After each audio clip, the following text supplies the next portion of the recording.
Hi guys, कल के परिणीति के एपिसोड में होता ये कि नीति परी से ये कहती है कि मैंने कुछ नहीं किया। तो फिर परी ये कहती है कि तूने मुझसे कहा था ना कि मैं वो कारपेट पे चल के जाऊँ, वो कारपेट पे खड़े होकर पूजा करूँ, तो तू कारपेट को खींच दी क्योंकि मैं कुएं में गिर जाऊँ। और मैं जब बाहर आई तो कारपेट भी तूने गायब कर दिया। बहुत ज़्यादा नीति तूने होशियारी की मुझे मारने के लिए। क्या कुछ नहीं किया मुझे मारने के लिए? क्यों किया नीति तुमने ऐसा? फिर परी बोलती है तू मुझे मारने की कोशिश करी और मगर वो बच्चा तो बेकसूर था जिसको तूने उसकी जान ले ली, एक बार भी तेरी रूह नहीं कांपी। तो परी ये कहती है कि जो तूने ये सब किया है ना, एक दोस्त दूसरे दोस्त के साथ ऐसा करने के बारे में सोच भी नहीं सकता। तो नीति सब सुनती है, फिर नीति एक्सेप्ट करती है कि तो नीति बोलती है हाँ मैंने ही किया ये सब, मैंने ही मारा वो बच्चे को और मैं ही तुझे मारना चाहती हूँ, मैं ही तेरी सबसे बड़ी दुश्मन हूँ। और बोलती है और एक बात और सुन ले, ये सब कुछ मैंने किसी की बहकावे में आके नहीं किया, मैंने खुद से किया, क्योंकि तू मेरा घर खराब करी तो मैं तुझे कैसे चैन से जीने दूँ। तो गाइस फिर नीति ये कहती है कि तू मेरे और संजू के बच्चे की सरोगेट माँ बन रही थी, तू इसलिए कर रही थी क्योंकि मैं घर में रह सकूँ, मेरे संजू को तू पा सके, तू इसलिए कर रही थी।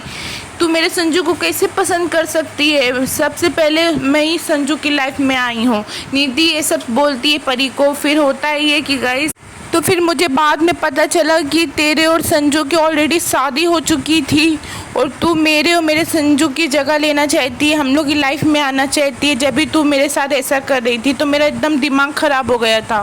तो गाइस फिर नीति सब कुछ एक्सेप्ट करती है और जो मेरी सासू माँ है उनको भी मैंने धक्का दिया था। फिर बोलती है कि परी से जो तुम्हारी मम्मी जी हैं उनको भी मैं ही कोमा में लेकर आई हूँ, मैंने ही सब कुछ किया है और कितने बार भी हमला मैंने ही तेरे ऊपर करवाई हूँ क्योंकि मैं तुझे मारना चाहती हूँ।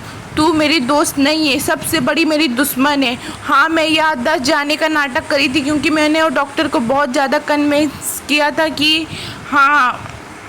कि मेरी दोस्त मेरे साथ धोखा दी है। वैसे तो फिर परी जाने लगती है कि संजू को बताने के लिए, तो फिर नीति उसके सर पे पीछे से वार करती है तो दोनों में बहुत ज़्यादा लड़ाई हो जाती है। तो परी भागने की कोशिश करती है और नीति उसको पकड़ती है तो परी उसको कमरे में बंद कर देती है। फिर नीति बेबे के पास फ़ोन लगाती है, फिर बेबे परी का दरवाज़ा खुलवाती हैं। तो फिर नीति परी के पास पहुँच जाती है, उससे ये कहती है कि अब परी तू बच नहीं सकती है। वैसे फिर उसको परी से कार को उड़ाना चाहती है परी को, तो परी वहाँ रुक जाती है। फिर नीति बाहर निकलती है।